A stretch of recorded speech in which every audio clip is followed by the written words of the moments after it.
Good evening, everyone. This is Hanga Satanta Smoochworth, and welcome to my channel. The topic of this evening's video is this term's Supreme Court case, Governor Christie versus the National Collegiate Athletic Association, more commonly known as the NCAA. This case centers on a law passed in the early 90s that prohibits states, with a few exceptions, from legalizing sports betting, named the Professional and Amateur Sports Protection Act, or PAPSA for short. Mind you, most states at this time, in the late 90s or mid-90s, had already prohibited sports betting and gambling at that point. So the law effectively cemented those prohibitions for an indefinite time. The stated reasons for Congress taking this action are paternalistic. They follow the familiar money versus morality pattern of rhetoric.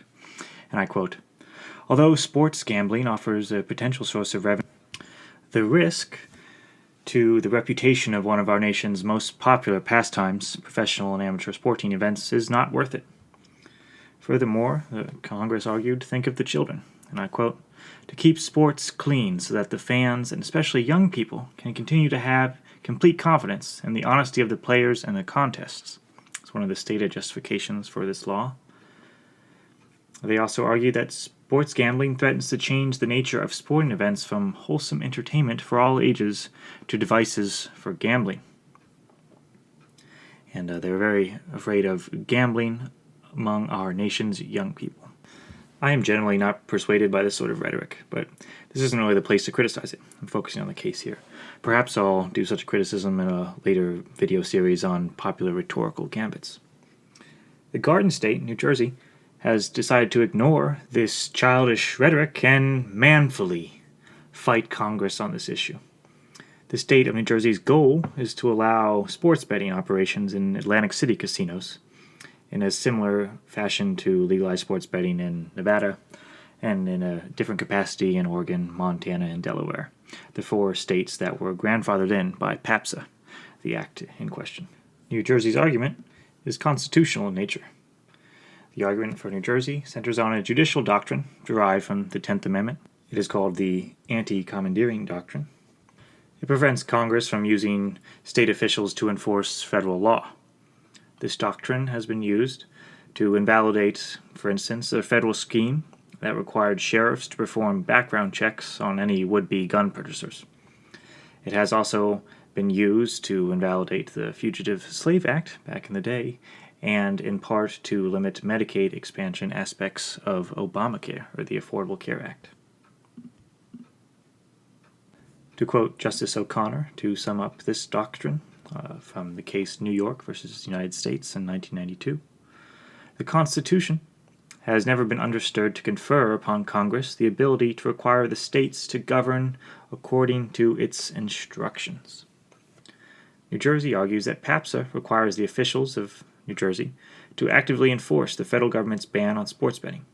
The feds and various sports organizations argue that PAPSA merely prohibits the legalization of sports betting, which is not enough to trigger the 10th Amendment's anti-commandeering doctrine protections. I don't gamble myself, so I have very little skin in the game. But the case, if New Jersey wins it, is likely to influence more than just Atlantic City casinos. 19 states have joined New Jersey's side.